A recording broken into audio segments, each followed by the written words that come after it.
Johns, Burnham, Dukes, Howell, Polonio, Williams, Warmack, and Motts, and we are expecting the other 3. So in the interest of time and respecting everyone's time, we'll go ahead and get started. And I will just have my very brief chair's remarks just to say thank you to everyone in the agency for their hard work. I thought the Student Success Summit was excellent. I've gotten a lot of positive feedback.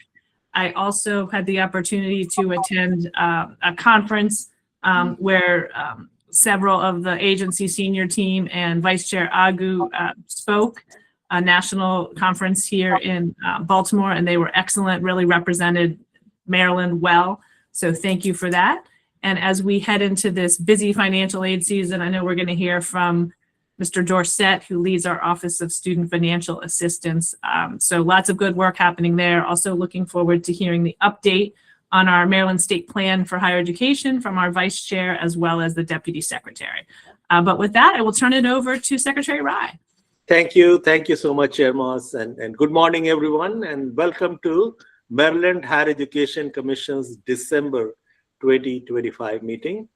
As we near the close of the fall semester and as all our students are literally writing their final exams and completing term papers, I want to congratulate them on their hard work, persistence, and dedication. I also want to express my sincere gratitude to all our faculty and staff across the state.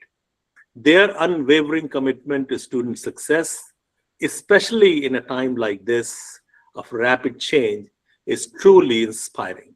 Today's meeting, as Chair mentioned, will focus on the State Plan of Higher Education. We are deeply grateful to Commissioner Agu for leading this important effort, together with our Deputy Secretary, Elena Quiroz-Levanis. This work has been shaped by the thoughtful guidance of the steering committee and also strengthened through one-on-one conversation with a wide range of stakeholders. I want to express my sincere appreciation to everyone involved for your insight, engagement, and leadership as we develop the state plan for higher education. This plan will help Maryland seize the enormous opportunities before us, expanding access to post-secondary education and training, and preparing our students to thrive in a world that is becoming increasingly digital, interconnected, and smaller. Thank you, Chair Motts. Thank you, sir. Our next order of business is the review and approval from the minutes from the prior meeting on November 19th. Do we have a motion from the board? So moved. Second. Any discussion? I note, Madam Chair, I think one correction, if you will look at the minutes, the paragraph of the bullet that begins, Commissioner Williams inquired about the delay. Yes, sir. I think it's intended to be Principal Counsel, COUNSEL. Yes, you're right. Eagle eye, you're right. Okay. Thank you. Everybody see that on page 6? If we could just tweak that, please. Thank you, Commissioner Burnham. Certainly. Any other edits or discussion? All right, all in favor of approving the minutes, say aye, please. Aye. Any opposed? Any abstentions? All right, the minutes were unanimously approved. And I see that we've been joined by Commissioner Thompson. Good morning, ma'am. Nice to see you. Good morning. Thank you. Good morning, everyone. You Commissioner Tabor-Stalen too. I'm wonderful. Nice to see you or hear you at least, Commissioner Tabor-Stalen. So we've got 11 out of 12. Thanks everybody for being here. And we will now turn it over to our Vice Chair Agu and Deputy Secretary Quiroz-Levanis to talk about an update on the Maryland State Plan. Good morning, everyone, and apologies for the darkness. I'm on the West Coast right now, so it's a bit earlier over here. I believe our Deputy Secretary will be kind of manning the slides this morning. Great. So it'll be a little bit of a back and forth with a number of folks here. You all will hear me talk longer than I would normally like, so bear with me. I apologize. But we'll have our Deputy Secretary, as well as Dr. Schmertz, as well as Dr. Dow, and a few other. As you know, this is kind of a team effort. One thing that I will note here, which is a bit of a, you all are seeing kind of a bit of an updated version of this. We are calling this Powering the Next Decade. If you were to look at the title of the Department of Commerce's strategy, and Madam Deputy Secretary, I forget what word they use. Is it making the next decade, building the next decade? But you will basically see some narrative parallels. That is on purpose. We are doing everything we can to make sure that we are in lockstep with our state partners, so that this is an integrated plan with other parts of state government, like labor, like commerce. As kind of the governor has directed us, we don't want 3 or multiple separate non-aligned plans. We want plans that work together with each other, because again, this is what we call the Maryland State Plan. So I just want to, it's a small change in wording, but winning the decade. Thank you. But that is on purpose. So again, that we are in lockstep with all of our partners in and outside state government. If we go to the next slide. So you all have seen this before. Again, what we are required to do by statute with the state plan. 1, identify future needs in terms of education and research. 2, identify present and future capacities, meaning what are folks able to do in terms of our segments. And then thirdly, and most importantly, what are our long and short range objectives and priorities for the future for the Maryland post-secondary system. So again, you've seen this before, won't spend much time here. If you go to the next slide. One thing that we have done in this process, and you've seen it over and over again, I know I'm a broken record here. We've wanted this to be a collaborative process. We have gone, and by we, I really mean the MHEC team has gone above and beyond to interact with parties across the state, from industry with people like GBC and the Greater Washington Partnership, to the philanthropic sector. I think our first meeting was with the Able Foundation in Baltimore City. I think we've met with almost all of our segments. I think we still need to do our RHACs and still need to do our career schools, but we have purposely sat down with each of our segments multiple times, also in big groups, also one-on-one with folks like the USM Chancellor and so on and so forth. And so we have purposely made sure this is not a black box, but this is very much made through collaboration and partnership, because in the end, we're all need to hold hands and execute what's in this plan. Because I think all of us here do not want a plan that sits on a shelf, but that's really a roadmap for action. So next slide. At a glance, when you think about the steering committee is really our prime instrument for this collaboration. A cast of thousands, but 25, but really across every segment: higher education leadership, student, alumni, civic voices, researchers, economic development partners with folks like our colleagues at Commerce, workforce leaders, as well as a number of government and policy leaders, particularly from the governor's office, who have been with us every step of the way.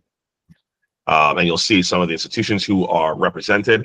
I think we have more institutions who are represented, as well as, again, a number of these folks, again, from the Greater Washington Community Foundation to the Maryland Chamber of Commerce and all in between, each of which is given really, really substantive partnership. I'll stop here for 1 second. During our last steering committee meeting, we actually had a panel with the Maryland Business Roundtable for education. Not here. Maryland. No, we don't.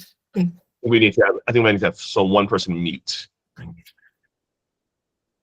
But we had the Maryland Tech Council, the Maryland Business Roundtable, and the Maryland Chamber of Commerce doing a panel for the rest of the steering committee on the needs of industry, which is really, really powerful. So again, we've really tried to pull out all the different expertise to inform what we are doing.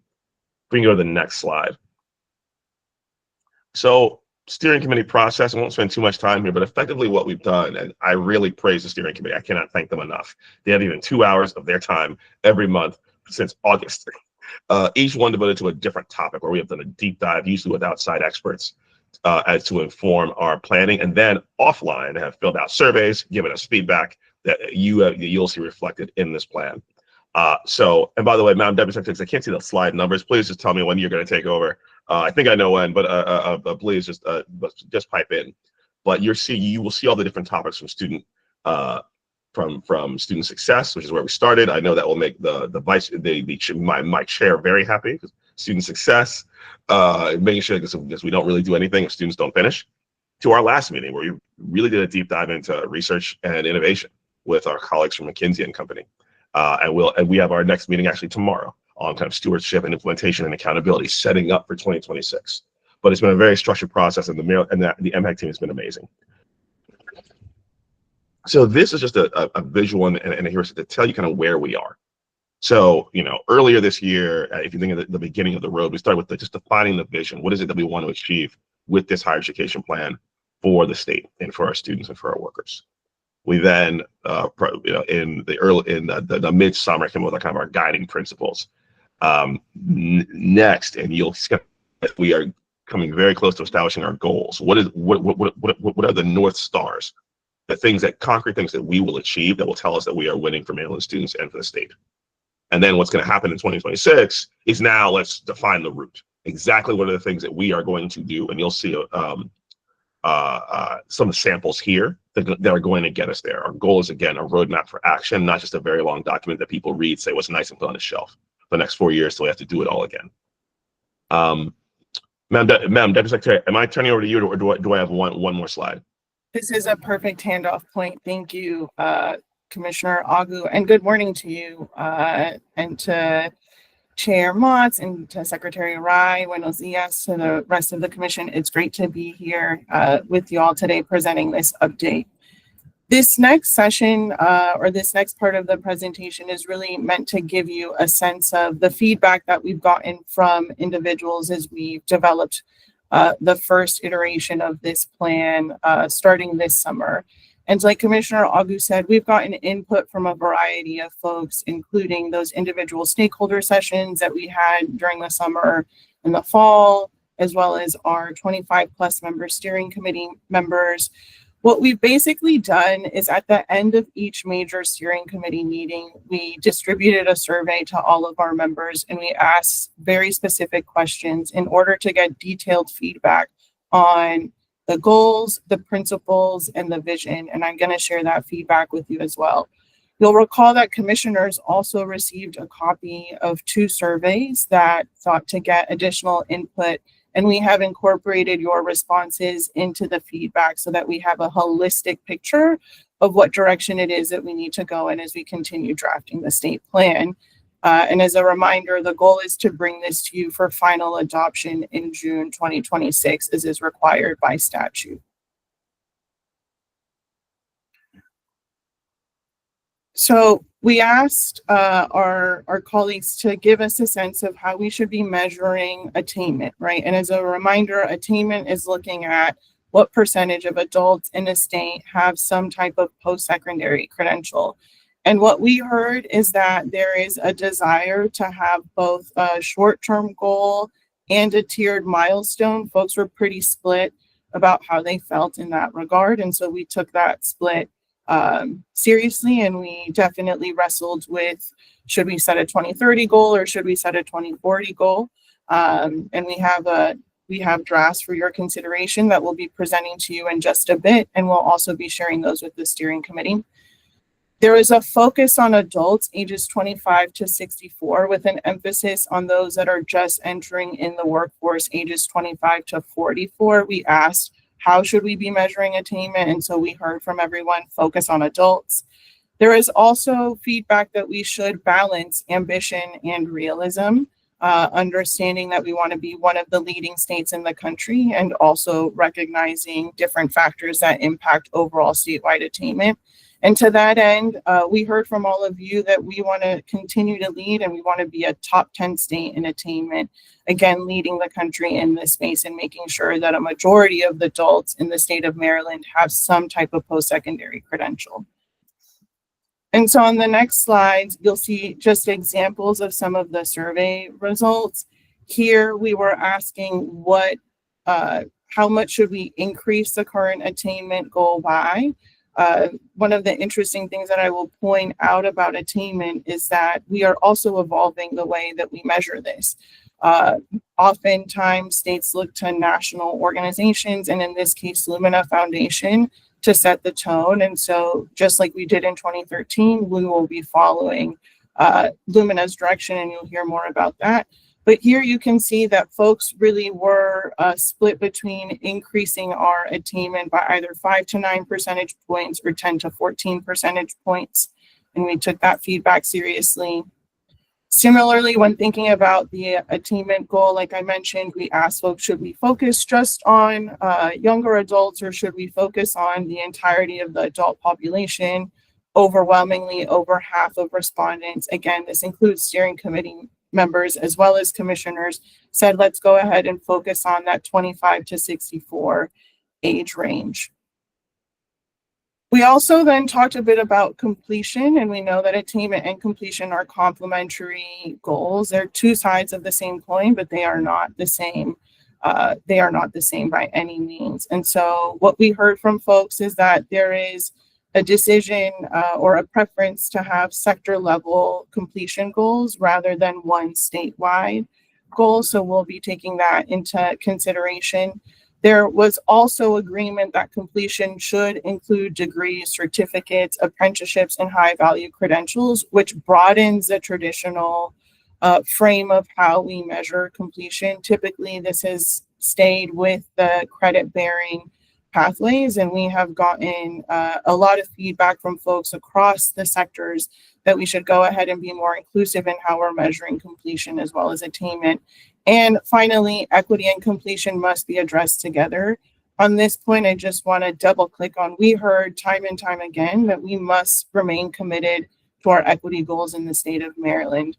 When I spoke about this during the Student Success Summit, I mentioned that in this state, equity is not a dirty word. And you will find that that continues to be a theme here, that we want to embrace diversity, equity, and inclusion, as is our mandate. So here you can again see the results. Let's have one statewide goal when it comes to equity, for example, and then let's measure the differences between groups, but let's not also set different expectations for different groups of vulnerable populations, as that is a deficit-based approach to goal setting, so we won't be doing that. And as far as what should get included in the goals, here you can see the range of responses when we ask folks what should be included and what shouldn't be included when we're thinking about completion. One note on non-credit certificates, there was quite a bit of discussion regarding including non-credit certificates. And what we found is that there's higher consensus around including non-credit certificates, which I believe we're going to start calling professional certificates in the future.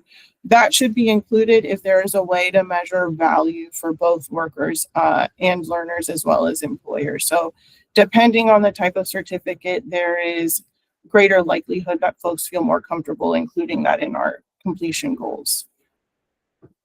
We also asked you about how do we measure credential value and return on investment. And we heard that folks want to be able to look further out the field, and that's it's important to measure return on investment and other metrics 3, 5, and even 10 years out, so we have a greater sense of impact. There's also resounding agreement that we should be including both public and private investments, as well as capturing the full cost of attendance, and then disaggregating these outcomes by different levels, including program, institution, population. And finally, there's a desire to make sure that we define ROI broadly. In many states, the definition of return on investment relies heavily on earnings, labor market participation, and that is definitely where we will start based on the availability of data, but we are also committing to making sure that we can measure civic contributions and community benefits as part of return on investments. And so here you can see that 81% of respondents, just to give you a sense of the survey results, said include both public and private investments. They said include direct and related costs, and they said include both public and private returns. So a lot of agreement between the steering committee members and commissioners on calculating returns, investments, and costs. We also asked folks, what do you feel makes a degree or a credential meaningful, and to rank those in order. This isn't to say that any of these things will not be included when we go ahead and continue to talk about ensuring that every degree and credential has value, but it does give us some information on what to prioritize first. And so, like I mentioned earlier, we will be starting our measurements by looking at economic value and earnings potential, as well as workforce alignment, and making sure that we're addressing the state's needs. And eventually we will get to measuring things like transferability and stackability, making sure that students are able to progress seamlessly through their educational journeys, as well as those civic outcomes. And so this information really helped us prioritize the direction that we're going to be going in over the next several months. And this is just another example of feedback that we got from the survey, where over 2/3 of respondents said that they wanted us to be able to look at not only outcomes 1 year after completion, but 3 and 5 years after completion. So with that, let me turn it over back to Commissioner Agu to give you a sense of the final proposed versions of our vision and other elements of the plan. Sure. If you go to the next slide. So I won't read this whole statement. This is actually a throwback to an earlier version and vision. I think we tried to basically slim down, and basically in some ways the shorter the vision, at times the clearer I think it is. But basically, and I'll read it out loud really quickly: design an affordable contemporary post-secondary education system that equips every Marylander to thrive in a dynamic economy and a pluralistic democratic republic. Ensures the completion of meaningful degrees. I'm looking at you, Chair Motz, and credentials for all learners, drives innovation that strengthens the state's long-term competitiveness and civic well-being. This is what we seek to achieve for our state and for our children. If we go to the next slide, if we look at our principles, I won't spend much time here, but basically, in terms of how we seek to make this plan, again, this will make a lot of sense. Serve every learner. This again gets to our equity imperatives, drive public impact and value, and really champion collaboration and innovation. That collaboration piece is so important because what is very clear to us is that everything that will be in this plan will not just be MHEC's work alone or even higher ed's work alone. We're going to have to, again, collaborate across sectors and across partners to make this happen. Next slide. Here are our 3 statewide goals, and the Deputy Secretary is going to go deeper here, but I'll say the top lines here. 1, increase post-secondary attainment for lifelong success. 2, in terms of looking at what folks are attaining, we want to make sure that every degree and credential has value, meaning that it actually makes an economic difference in the lives of the folks who get them, and quality of life kind of otherwise. And then lastly, mobilize post-secondary education for innovation, and innovation and research for competitiveness and for the public good. Goal 3 is a goal that I don't know if there's a state out there who has a goal like that. You have states that have hit on that, but this is a place where Maryland is going to lead. You'll see that 1 and 2, where we have more, are much sharper at this moment than goal 3. This is why we're going to take part of 2026 to get to that level of sharpness as well, because Maryland is leading and Maryland is new. And lastly, as you can see, leave no Marylander behind is not a goal. It is simply a principle. It is a table stakes thing that we have to do across all of these goals to make sure that all means all. Because we do not simply want one part of the state, one demographic group to be successful. We want everyone to be successful. And so that is an important process of everything that we do. And do I hand this back to you, Deputy Secretary? Do you want to walk through this one as well? I'm happy to. If you want to get us started, and then I'm happy to take it from there. Sure. So what you'll see with each of these goals is that there are really 3 parts of it. 1 will be a statewide target, basically kind of a number that we know, a number or metric that we're hitting at. 2, there will be performance indicators, basically things that we can look at on a regular basis to know if we're getting farther or closer to that kind of statewide target. And then lastly, which is what really beginning now into 2026 will be about, is creating the strategies that will advance that goal. So target, performance indicators that are more medium and short term, and then strategies will be coming in terms of here are the things that we are going to do to get to that target. And I hand it to the Deputy Secretary. Thank you so much, Vice Chair Agu. And so when we going into the next part, hopefully the first part of this presentation felt familiar. Nothing was a major surprise. The information that we're about to present is now new. So we'll be, just to give you a sense of how we're hoping to proceed, I'll be stopping at the end of each goal to solicit your feedback as commissioners before then moving on to the next goal. This is also a moment for me to just take a second to express my deep gratitude to colleagues at the Maryland Higher Education Commission for their partnership and leadership. So you're going to hear from Assistant Secretary Emily Dow, Director Barbara Schmertz, and Director Ann Kellogg, who have been incredible and brilliant partners in this work. I also want to take a moment to recognize Ms. Alex Wen, who has also been an incredible collaborator, and we wouldn't be here without her incredible logistics and ability to coordinate across so many different parties. So with that, let me go ahead and turn it over to my partner, Dr. Schmertz. Thank you. Good morning, everybody. I'm really honored and excited to talk to you about this. I'm very familiar with our attainment goal, as in I am a regular discussant of the attainment goal. We're currently wrapping up, so happy to see all of you this morning. As the slide shares, and as was already introduced by Vice Chair Agu and Deputy Secretary Kiros Slavanas, one primary goal is to increase post-secondary attainment for lifelong success. As you can see from this slide and what has already been introduced, this is a ambitious target, but taking into account the feedback we got from the work group, we will not just set a North Star at 2040 and annual report on that without checking in regularly on the benchmark dates that we will build in.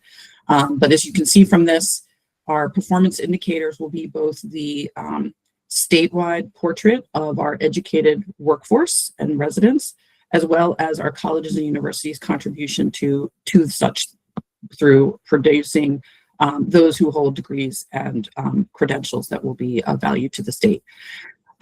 So I just want to give you some context as we have this fascinating and wonderful crossroads we're at. We are wrapping up our existing 2025 goal this year. And we are setting our goal for the future, which is, I think, an enviable place to be, knowing people in my position in other states. I think they're pushing pause or they're losing some of the momentum. But the exciting part of this is that we can build on the momentum that we have from our existing goal that we'll wrap up this year. And in fact, the largest celebration of that is we have increased educational attainment in the state. We, the state of Maryland, not we, post-secondary education. There are a lot of contributors to this. But over double-digit increase in our attainment rate since we set the goal back in 2013. And so we are, while we did not necessarily make the 55%, we are, as of this reporting year, at about 53%. So we should be patting ourselves on the back for those kinds of strides. The other momentum is our campuses, who have gone above and beyond the collectively the targets that were set for them back in 2013. Which bodes well for, as was touched on, are being more inclusive of the ways in which our colleges and universities prepare people for the workforce by recognizing things like non-credit credentials as well as certificates. We will really be able to see and be able to celebrate all that our colleges and universities are doing. A highlight of this, we are part of a small group of states who were invited by the Lumina Foundation to continue these conversations nationally. We gathered a small team, including Vice Chair Agu, Secretary Rai, and other leaders from the state to team meetings with an opportunity to meet other states and learn from them. We were charged from that to be thinking and planning, as you see. It really gave us a space to talk about the kinds of things that you're learning about today. We are leaning on and will be able to continue to lean on the Lumina Foundation. They have assigned us a kind of a coach and staff and some resources to allow us to keep our eye focused on these goals and help us be thoughtful about them and learn from the other states as well. So we came back from that very charged from that and better educated about what Lumina was thinking and how we can integrate Lumina's good work into ours. So as you see, the attainment goal that we are proposing would be a model of what they are doing as well, which is this charge of ensuring that 75% of adults in the workforce nationally, so we are basically setting our benchmark to the same as the Lumina Foundation, would have a post-high school credential that provides robust wages, and so there's a measure on wages. But we're not leaving it there. We're going to, Lumina does not charge us with this, but we have taken this on as ourselves to track and measure our production of degrees and credentials over time. This twofold charge and opportunity gives the state an opportunity to focus on both attracting and maintaining an educated workforce who hold good paying jobs, as well as ensuring those enrolled in Maryland higher education institutions complete their credentials, ideally in a timely manner, so that they are well positioned to contribute to the workforce as well. And while not stated on this, equity is threaded throughout. And so there is already plans underway to make sure that we're tracking this across a number of disaggregations so that we can pay attention to all Marylanders and make sure that we leave no one behind. So with that, I will turn it back over to my co-presenters. Thanks so much, Dr. Schmertz. And as Vice Chair Agu mentioned, starting in 2026, we're going to begin exploring at a deeper level the strategies that'll help us achieve these goals. And those that we have a proposal, but like the key word here is begin to identify. So some of the areas that we would welcome your feedback, and again, we'll be meeting with the steering committee tomorrow and they'll have a chance to weigh in tomorrow as well as in the future, but strategic pillars that we are looking to explore in this next phase is what are ways that we can partner more deeply at the regional level, and this aligns with our principle around collaboration and really looking at regional needs and how can we support our institutions and their partners at the local level. Then working on a student success agenda, making sure that we have a comprehensive policy scheme and a set of initiatives that get towards our completion goals. And then finally, having interconnected pathways, so seamless student-ready pathways. And here, that isn't limited only to transfer, for example. That's also considering credit for prior learning, dual enrollment, and other ways in which students navigate the post-secondary education system. So at that, let me turn it to my colleague, Dr. Dow, to double click on one of these potential pillars, which is a student success agenda. Great. Thank you, Deputy Secretary, and good morning, Chair Motz and fellow commissioners. So what you see here is hopefully nothing new in terms of elements that contribute to students successfully engaging in post-secondary education. I'd like to take the opportunity to continue Commissioner Agu's analogy around we need to have a direction, we need to know where we're going. And so setting the goal tells us, okay, we're going to go to Frederick, Maryland, and that's our goal, is we're going to go to Frederick, Maryland.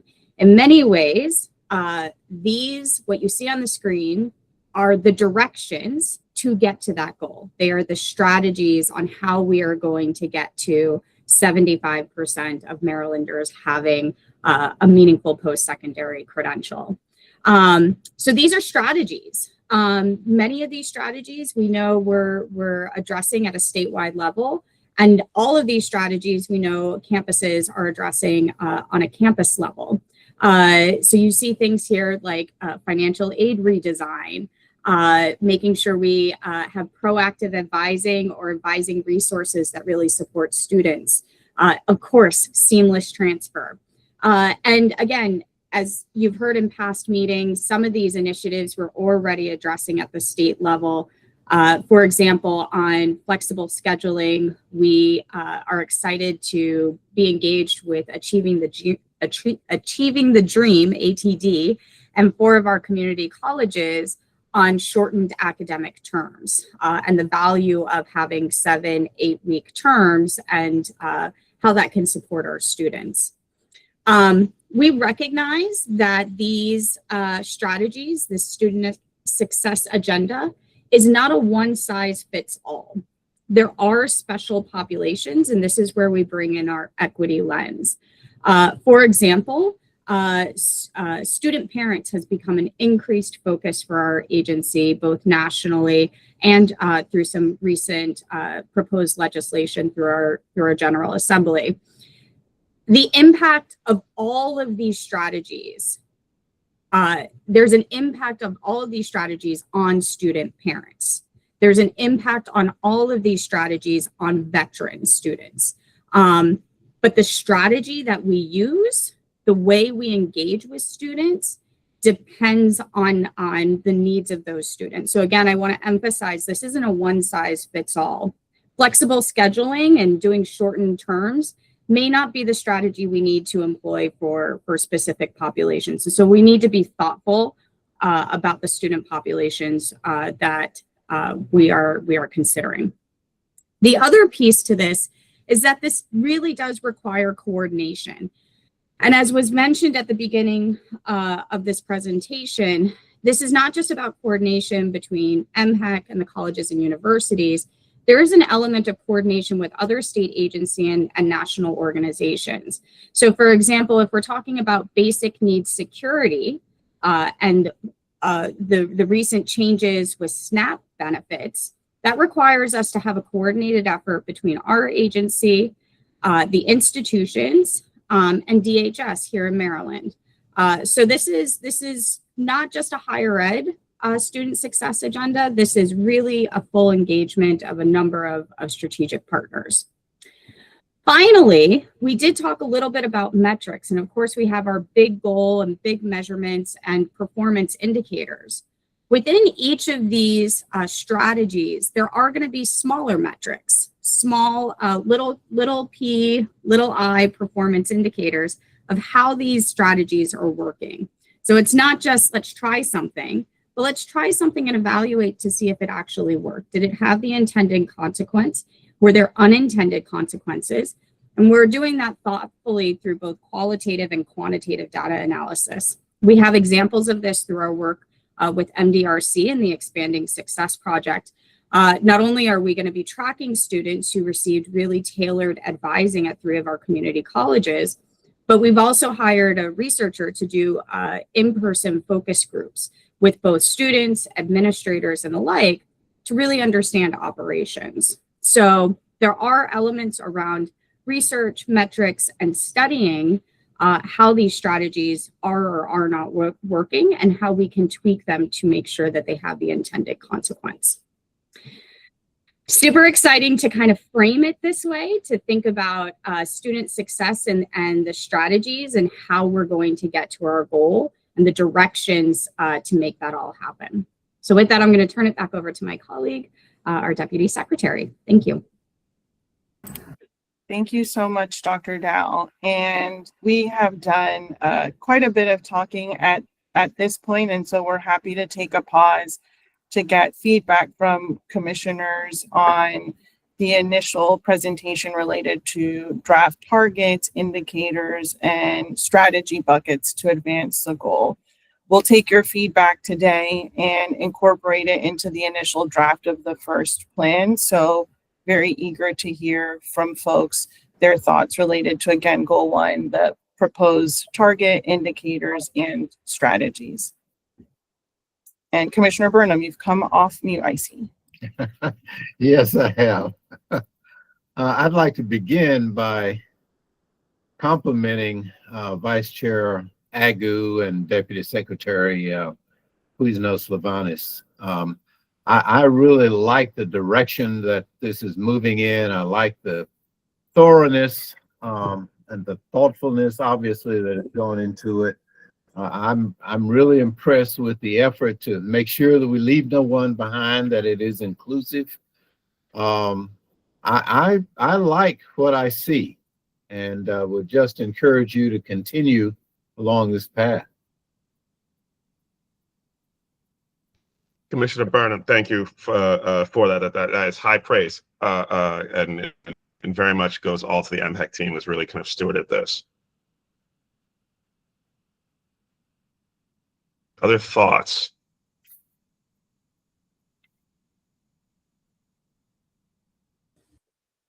I concur with Commissioner Burnham. I think it's a very strong strong start. You're beyond a start. And I think we're really heading in the right direction, thanks to your leadership. And I think, we should be in good shape by the middle of next year when this is going to get adopted. Is that right? July, yeah. Great. Yep. But June meeting. Yes. In terms of they'll probably I imagine that this will be our probably biggest agenda item for our June meeting, so that we can vote, approve it, and then July that will allow us to hit the July benchmark for the statute. If no other thoughts, I think we will keep going. There's a bit more here, and what you'll see as well is there are some. I'll throw it back to the Deputy Secretary around goal 2, and we can kind of drive from there. Maybe Commissioner Agu, before you get to goal 2, there's something going on with my laptop, and I couldn't get to the mic quick enough. And No I problem. too am on the West Coast, so I understand. But the sun's just coming up over here. exactly, I do want to sort of acknowledge the comments that were made by Commissioner Burnham and the like. I absolutely 100% agree. And like what I'm seeing, and believe that it has the potential to be really something that's magnanimous for the state of Maryland and our residents. I do have a question about whether or not the committee is open to consideration of other potential partners across the region. I know I saw the Greater Washington Community Foundation. There are a few other foundations that have their feet in the state of Maryland and are very much focused on racial equity, around economic empowerment, around education and the like.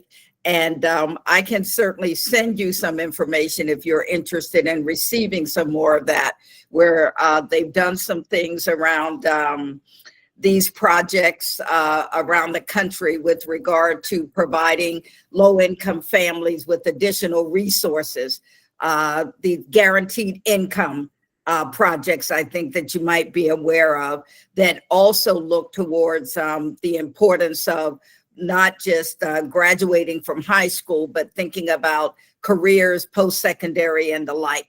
But I just think that there's an opportunity to maybe pull in a few more philanthropic entities that have the same kind of goals in mind, and again, have a footprint here in the state. I think we'd be very interested. And also, let me say something which is maybe implicit, but is once this plan is created, we're not going to disband, frankly, all of these partnerships. We are going to hopefully have kind of maybe a continuing steering committee to keep us on track. Also, to the point of having these kind of mid-level indicators, basically, we may have to change strategy. There may be things put in the strategy in 2026 that candidly we have to update, change. And so we want to make sure that we have partners who can help kind of point the way, either the new partnerships, new strategies along the way. So I think the answer is a yes and a yes in terms of getting feedback here as we make the plan. But candidly, we want to listen to as many folks as possible in terms of the execution of the plan, which actually is where I think those partnerships that you name are going to be even more important. But no, so yes. And then Commissioner Polonio, I see your hand up as well. Right. I really want to endorse the comments from Commissioner Duke. She is right on target. I would expand. But in my experience, and I'm not necessarily an expert, it's even more complex. A lot of this is excellent, and I've seen it before, and I understand how higher ed thinks. But I think it's important, partly as Dr. Duke was saying, to challenge further. Because in today's world, there's a lot more complexity, stressors, changes that we're dealing with as a nation and a state. For example, issues, we talk about housing issue, economics and all that, but I think we need to add things that have to do with mental health, family strength, AI implications, code of behaviors, standards. It even fully understand that the earthquake has hit higher education all over the country. So what is the preoccupation that has taken place in these institutions for faculty and staff, et cetera, where they're dealing with their own survival within those organizations? So all I'm saying is, I think we need more partners who bring the challenge and constructs that can be adopted beyond what has been achieved at this point. I hope this is helpful. I'm very supportive of this, but I challenge you to go further. I think first of all, thank you so much for the comments, and I think the biggest thing that I take away from it is the enlistment of new and diverse partners, and something that I think we hear over and over again, which is which I said it too, which is if this is purely higher ed's plan to execute, it will not be successful. There have to be partners across the lives of students, of workers, of families who are going to make this successful. And again, I'm channeling the chair. I like to talk in terms of customers sometimes. In the end, our customer are the students / workers of the state of Maryland. And again, they're going to require a lot of partners to be successful, to get them what they say that they want. And so I think very much so. And I think what both of you point to is the need, which we've identified, for this kind of ongoing steering committee once we execute, once we have a plan, as well as in the drafting, to make sure that it's successful, and also that we can adapt over time. Commissioner Polonio, it sounds like there's a follow-up. Yeah, this is a very quick follow. I don't see them as customers. I see them as our commitment. I think both. I think both is true. I use it more so, more colloquially. But in the end, in terms of who are we here to serve, who is when we have to say whose needs are at the top of the stack, it's those students, whether we as a business or whether we were public officials. But I think every now and again we can get confused about whose needs are at the top of the stack. And it's always important for us to keep in mind, in the steering committee, you'll hear a lot. That's kind of where we start. How lives the students and the workers better and different because of what we do. There are other needs that we have to take into account as well, but we have to make those priorities. And so that's more what we say there. Commissioner Rye, Secretary Rye, sorry. You gave me a promotion. No, thank you. No. I don't know if it's a promotion. I'll leave that to you. No, I think excellent points by Commissioner Polonio and Commissioner Dukes. We have opportunity to broaden the partnerships. The other direct observation by Commissioner Polonio, things that are happening in our space right now, whether it's AI, mental health, there's some big things that are going on.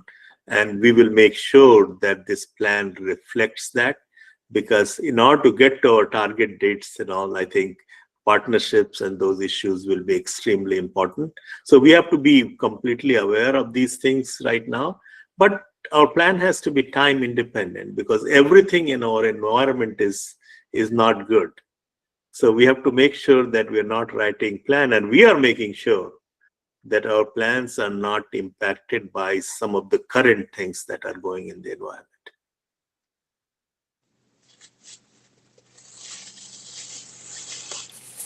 Thank you, everyone, for this incredible feedback. I'm also excited by the opportunity to broaden the folks that we engage with. That has been 100% a goal of this plan from the onset, and being able to frankly leverage the partnerships and connections that you might have as commissioners puts us in a very good position. So we welcome those invitations and connections. We are, I would say, like ready to hit the road right this spring to make sure that it's not only from an implementation point that we're establishing these partnerships, but getting that feedback around the design of the plan before it's finally adopted. So if I might just ask our commissioners, please feel free. We are open for business, not to use the business metaphor that much longer, because we are in higher education, but we welcome those connections. So with that, let me turn to goal 2, and I'll transition to my colleague and friend, Dr. Ann Kellogg. Thank you, Deputy Secretary. Good morning, Chair Motz and Commissioners. Happy to be with you here today to talk about Goal 2, ensuring every degree and credential has value. Since, as Deputy Secretary pointed out in the notes from the field, we have collected your feedback and thought about how to really develop a bold vision around looking at value in credentials. This is something where Maryland has a really unique opportunity to take a lead. This has been done very narrowly in other states, exclusively to wages, and Maryland wants to go big and go bold. So we have outlined 3 performance indicators. Some of them look at the public returns and some of them look at the private returns. And the final one focuses in more on general societal returns. Unlike the first goal, goal 1, where there were already some specific goals set around attainment or completion, here we are blazing new ground and we'll be leaning on our partners at the Maryland Longitudinal Data System Center to build on work that they've been doing to help us understand where our students who are completing their educations currently sit within the labor market, what sectors they're supporting, how those wages support them privately as well as the state publicly, so that we can begin to develop those goals with goal 2. The first performance indicator around program level return on investment under your guidance from the surveys will be comprehensive of both public and private investment. It will include traditional investments such as operating funds and student financial aid, but it will also look to other types of savings that come when you invest in higher ed and you know that you have reductions in social safety nets like SNAP benefits or incarceration or homelessness. So this program indicator, we will kind of look very broadly to capture both what we consider the direct monetary and the indirect monetary return on that investment. The second indicator around labor market participation and earnings will focus a little more on the individual return. Here, we will try to look more closely at those wages, but not just wages in and of themselves. Wages are just a piece of the picture. Individuals with a college education are generally employed in positions that have other returns than just straight wages. They have health insurance, retirement plans, they have time off, sick leave, opportunities that don't come generally for those who are employed without a college degree. So we will begin with wages on this, but we will also look more broadly at how we can capture the other part that is invisible when you only narrowly focus on wages. We will also look at some indicators here around labor market stability. One of the great things that we have at our disposal for the Maryland Longitudinal Data System Center is UI wage data. We're able to not just see wages, but we're able to tell consecutive employment. We're able to look at whether or not people remain continuously employed, building those progressively higher wages over the course of their career. So we'll be able to kind of consider things like, are some majors and some students engaged in the labor market that perhaps the earnings are not as high as others, but they provide a stability that they otherwise would not have in the labor market. The final indicator that we have, we'll look at civic and community impact. Here, we will look more at how graduates are demonstrating civic knowledge, skills, and value, the agency necessary to participate in a diverse democracy. Collectively, these 3 indicators, we are looking at data that we already have around wages, costs, and investment, but data that we still will need to collect tied to particularly some of the civic and community impacts. So some things we will be able to move on more quickly than others. Some things the foundation has been laid through the Maryland Longitudinal Data System Center. Some things will also be really exciting and new for us because Maryland is actually participating in a grant program to link data with Virginia and Washington, D.C. So we will be able to tell, particularly importantly, about the regional impact of our grads. We will be able to tell a broader story about how those graduates not only support Maryland, but our region, since we're so tightly connected. And we'll be able to look at that portability, whether or not they're moving back and forth around state lines. So we'll be able to look at the imports that we bring in as well from Virginia and how they're supporting the Maryland economy. So very excited that this is a new project we're taking on at the Maryland Longitudinal Data System Center, as I think it will greatly enhance any of the work we do around goal 2 here.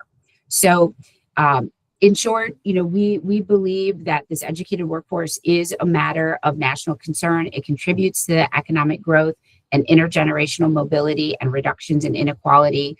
As has been said, the goal here is to make sure we're not leaving any Marylanders behind. We want to focus on every credential having value so that we're able to meet the changing needs of the Maryland economy.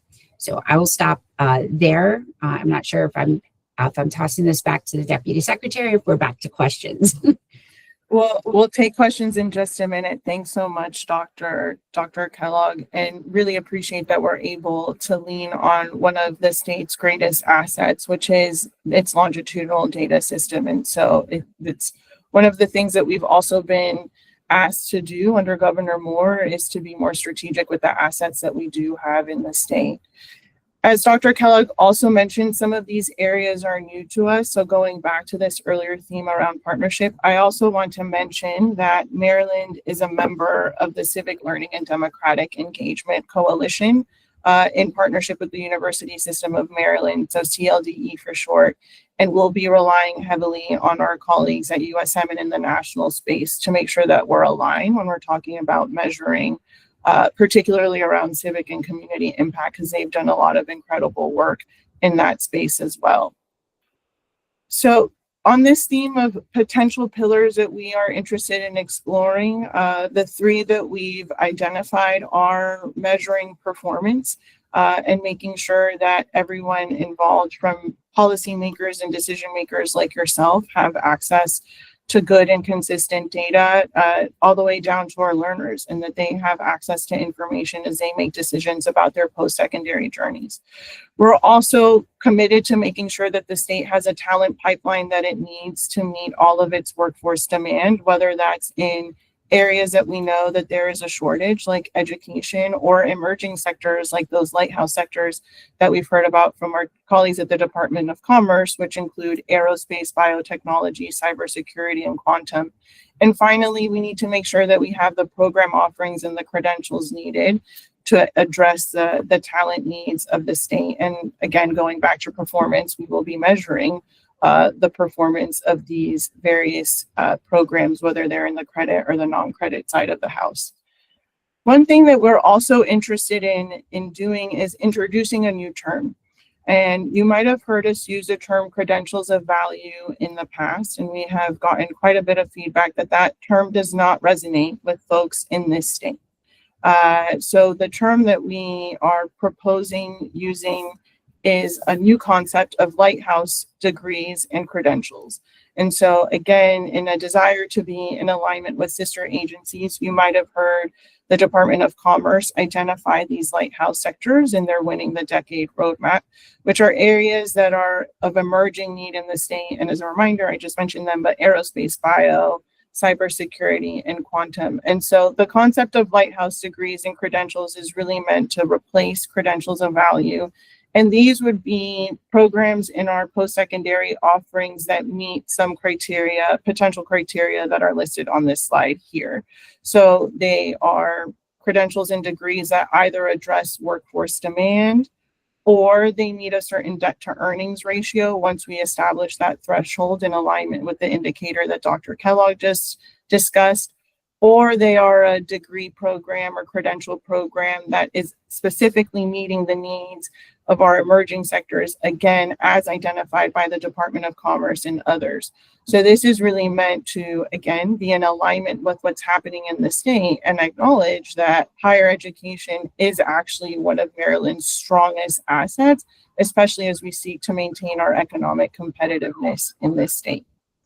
So with that, we'll go ahead and pause one more time to get feedback from the commissioners. We're interested in hearing your thoughts on the proposed targets, indicators, and potential strategies that we might begin to explore in order to achieve goal 2.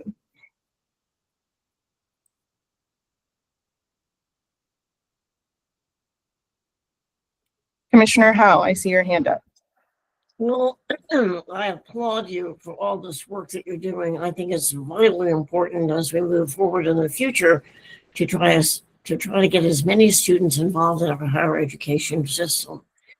In the work that I do, I go down even below the age sometimes that you're talking about for those persons who might try to come to college. And I'm looking at the juvenile justice system, which is completely broken now.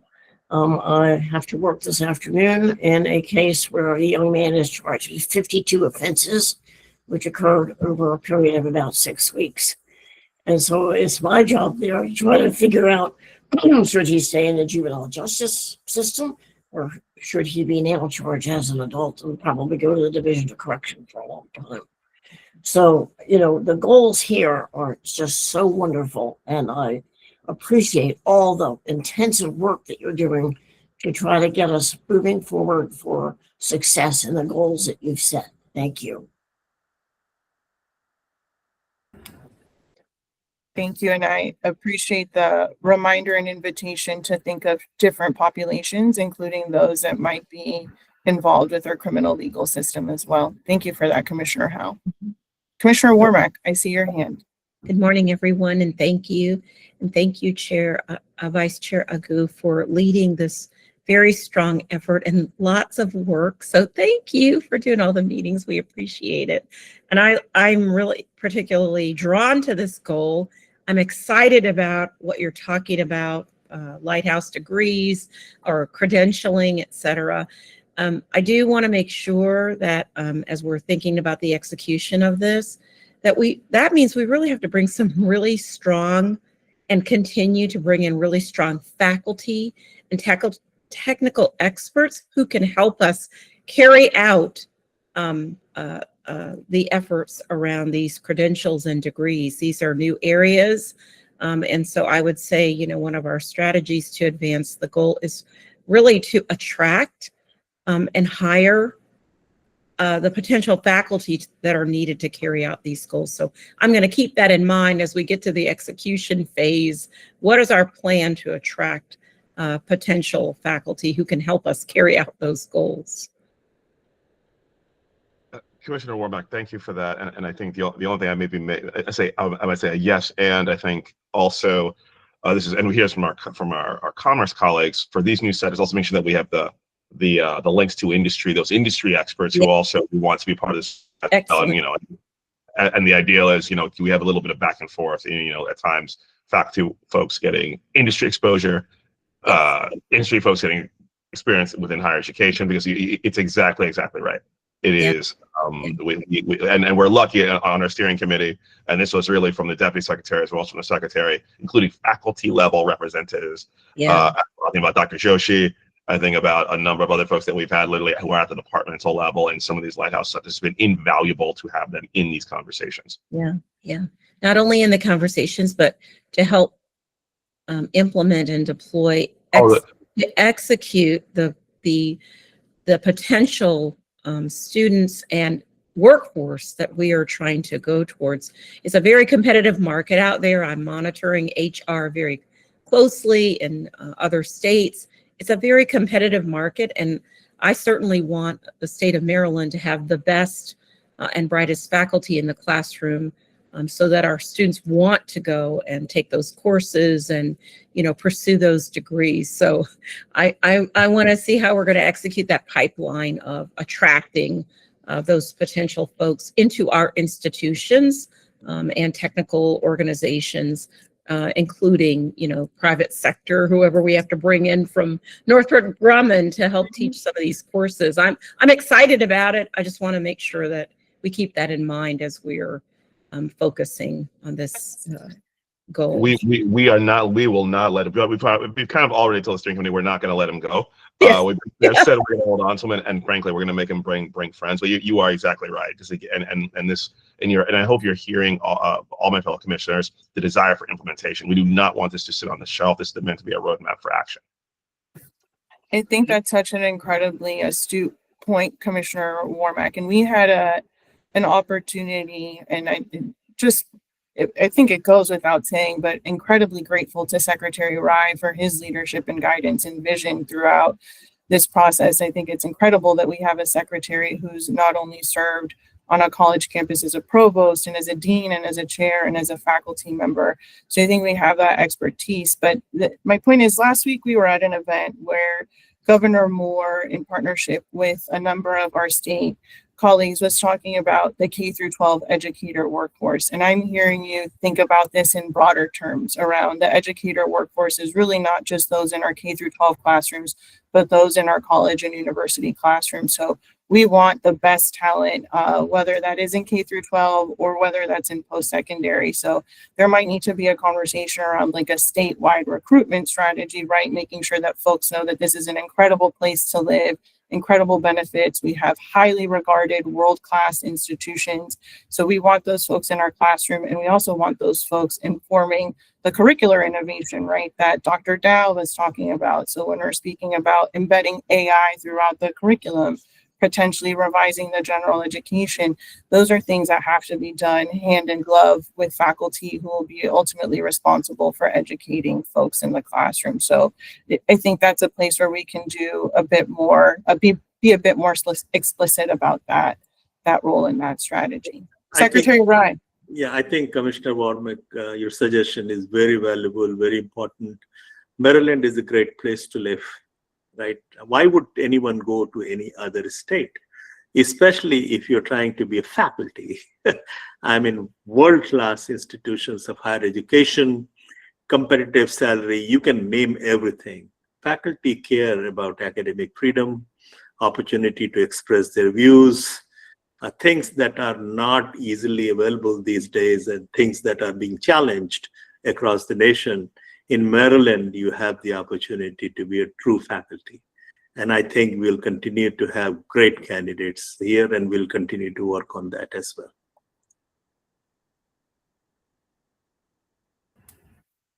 Thank you, Commissioners Howe and Warmack. Any other feedback from commissioners on Goal 2?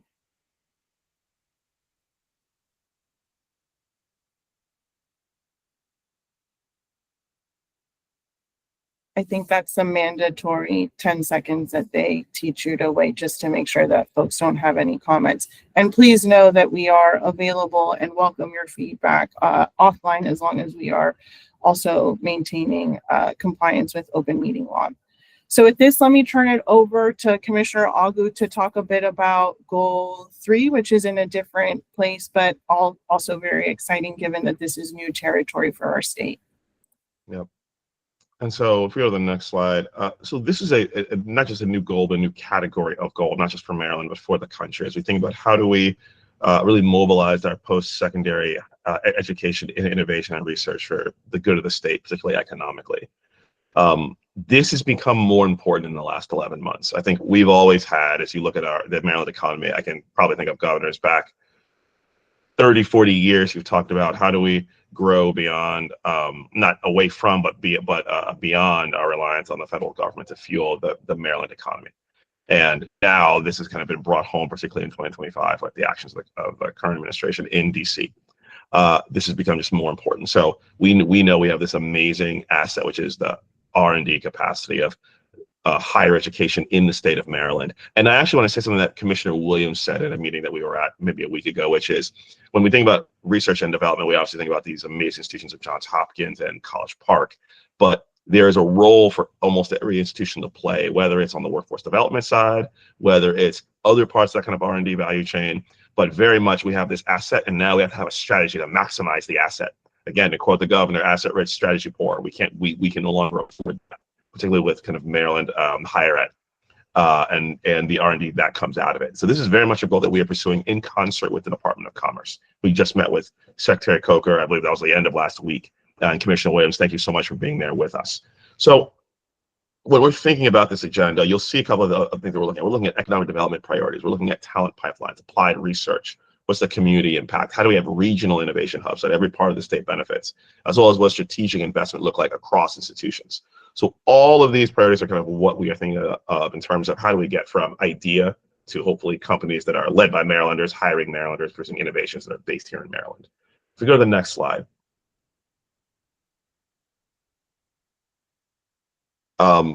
Again, the equity imperative will also show up here. Again, we want this to benefit every Marylander in every part of the state, regardless of demography or any other line of difference. And so we are going to be as rigorous here on the equity imperatives as we are in the other goals. if go to the next slide. So here are our next steps. And so basically, I want to be, go back one. So you'll notice here, we do not have right now a draft goal and a metric. We are balancing two things right now. Commissioner Williams is on here, and he said it really well during our last meeting. We are balancing ambition, and we are also balancing doing no harm. I probably would have talked about this differently a year ago. But what we are seeing, particularly federally, which sort of fueled a lot of our success in the R&D space, not exclusively, but it has been a large part of it, that is changing in real time. So what we have heard from institutions is we absolutely want to have a strategy here. We absolutely want to accelerate, but we also make sure we don't do harm to the things that are still working. And so this is a place where we're going to be where we're going to drive very hard, but also be very precise. And so I say that as well, which is why we don't have draft goals here. We are doing this very much in concert with institutions, very much in concert with our colleagues at Commerce, who are also deeply thinking about this, also with industry. And again, our goal is to kind of go between that rock and the hard place of we've got to do some things bigger, better, and bolder, but also make sure that we do not endanger things, jewels in the R&D crown that Maryland has built over decades. And so Commissioner Williams, I think we still have you with us. I want to make sure I kind of quoted you accurately here, but these are kind of what we are looking at as we go in the next steps for R&D. And Commissioner Williams, just add any words here, because obviously you have deep expertise here from your day job here in the state of Maryland.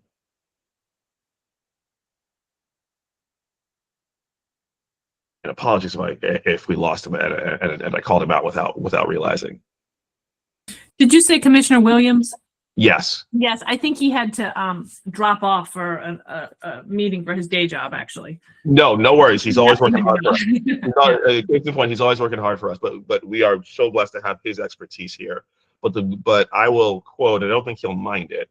One of our colleagues from the University of Maryland who says the R&D enterprise across the country is going to have to look different with the current realities from DC. And so let's take this as an opportunity to make the enterprise what we want it to be for our goals here in the state. So you will hear more on this and know kind of the approach that we've taken in terms of collaboration, getting deep expertise, and again, doing the bold things we need to, and also doing no harm. Those are really going to be our two kind of lodestars from a process perspective as we look to engage in this work. And now, am I also doing next steps, Madam Deputy Secretary? Yep. So next steps. This is the commission briefing, which is today. And I think what we are going to really ask for today is not necessarily a vote, but just really an affirmative head nod that we are going in the right direction. The MPAC team will begin to draft here. Obviously, this is, again, begin to draft. Again, we will have a final document that this commission will see next year, as well as updates along the way. But really, we want that kind of head nod from the commission that, yes, it's the right direction, proceed. Starting from January to June of next year, we will convene working groups to begin to create strategies that will basically undergird the goals that you all have seen today. And on the R&D side, that working group will even have more work to do around crafting the goal and creating the strategies. There'll be a checkpoint 1 with the commission in March of 26 to provide you critical updates for where we are. That'll give the working groups time to actually do work, as well as, but also not be so far in advance that you all just see something in June that you have not gotten an update on. Checkpoint 2 will be in May. Again, before the actual vote, again, review something that's getting close to final. It won't be totally final there yet, but again, another checkpoint to pull our heads up and get feedback from this group. And then lastly, commission adoption, likely in our June meeting in 2026. And then from there will be a long tail of implementation. And I'm looking at the deputy secretary who is actually excited about this, which is great because she loves the work so much. But then the work begins. So that's kind of the timeline, and going in from fall 2026 and beyond. But let me stop there. And what really, and Madam Chair, I want to make sure I said this right. Really, what we're looking for is a head nod from the commission that we're in the right direction. Folks can begin to draft, and you'll have these checkpoints along the way to make sure that we are still in that right direction. Well, I certainly think. Oh, Commissioner Dukes, sorry, go ahead. No, my head is nodding, so I do want to indicate that. But I do have one question, sure. And don't know if I might have missed it in the presentation, but you all are very much aware that we have a number of nonprofits that do workforce development and workforce training. And just want to make sure that as we think through this, that we're including all of that, and some of which are hard to find because they don't show up in some of the traditional ways that we think about. But my head is definitely nodding. No, this is 100% right. We've engaged with the Department of Labor on this a bit as well. We will likely be in front of the governor's economic competitiveness subcabinet, as well as the governor's workforce development board. Likely, I imagine, early next year to present progress. These are very much our partners. Deputy Secretary Perkins Cohen from Labor, as well as our colleague from Commerce, they've been part of the steering committee. So the answer is yes, and we want to make sure, really, in the implementation, that we enlist everyone that we can. Because again, the big feedback that we got, particularly, I'm thinking about our common friend Tony Wellens, this long tail of implementation. We want to make sure that we're as rigorous about the implementation as we have been about the drafting of the plan, and we want to make sure as many partners are part of that as possible. So no, that it is definitely on our minds. And if you have recommendations, please send them, because we are looking for as many folks as possible. This is a come one, come all.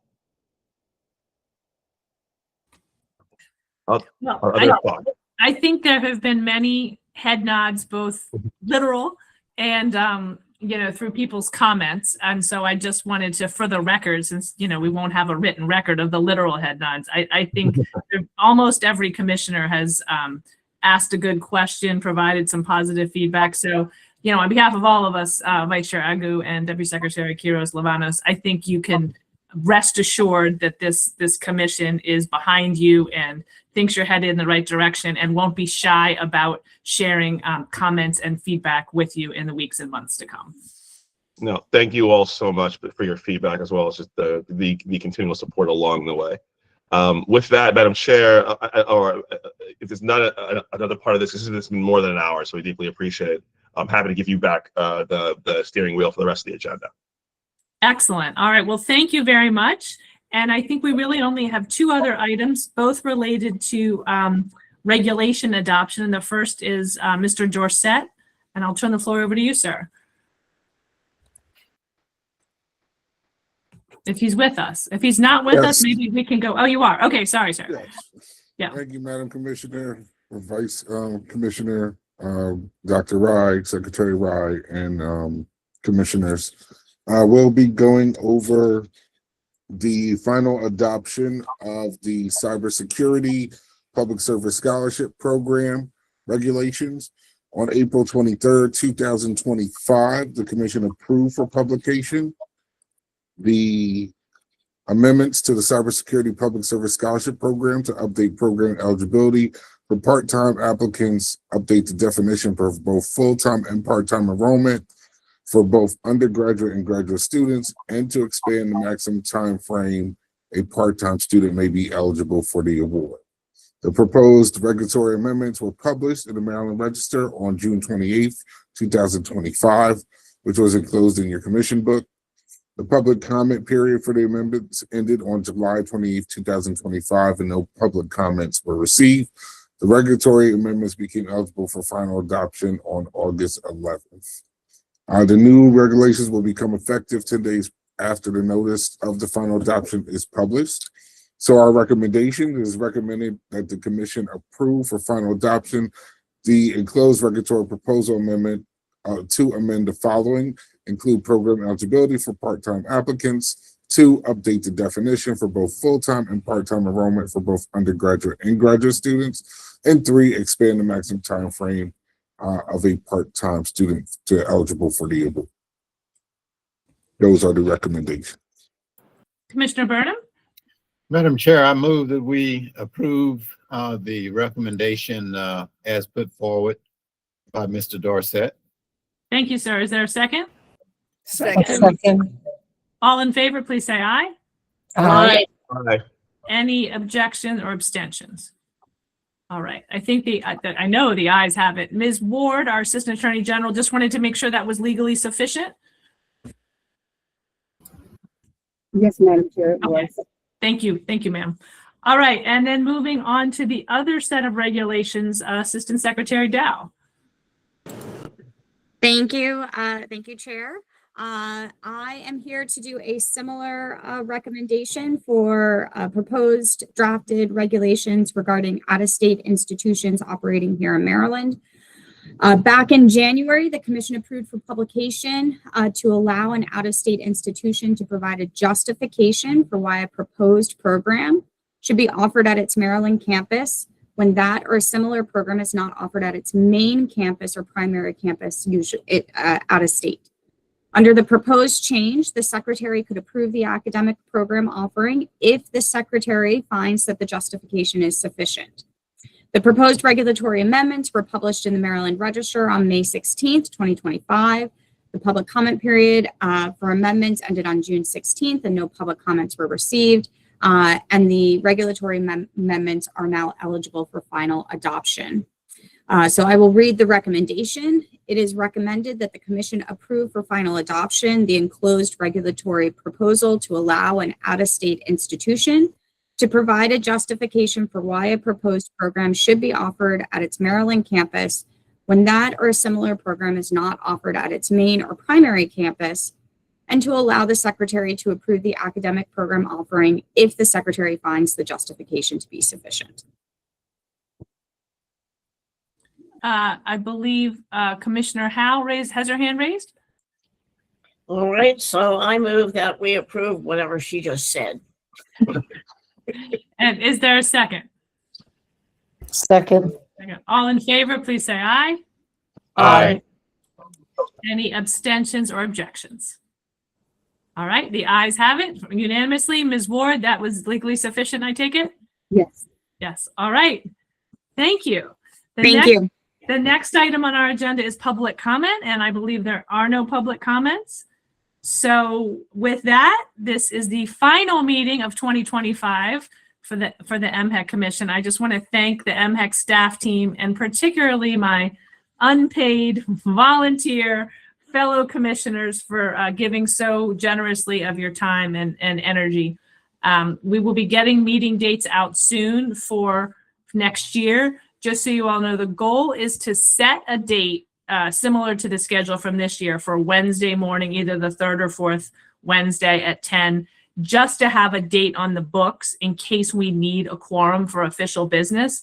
The hope is that the agency and staff team will work with us so that we may not actually need to meet every time, but it's so hard to get a quorum, and sometimes you need that quorum on a short turnaround. So we're gonna set the meetings, but then hope to be efficient with our time, and we may not end up meeting every time.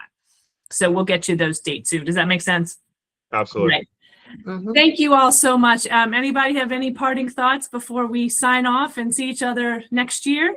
Can you ask for a motion? Yes. Chair? Sorry. Is there a motion to adjourn? So moved. Motion. Second. All in favor, say aye. Aye. All right. Any abstentions or Aye. objections? All right. It's a unanimous motion to adjourn. Happy holidays, everybody. And thanks for Holidays. everything. Happy holidays. Everyone. Bye-bye. Merry Christmas. Happy Thank holidays. you. Happy Everyone. Thank you so much. Feliz Navidad.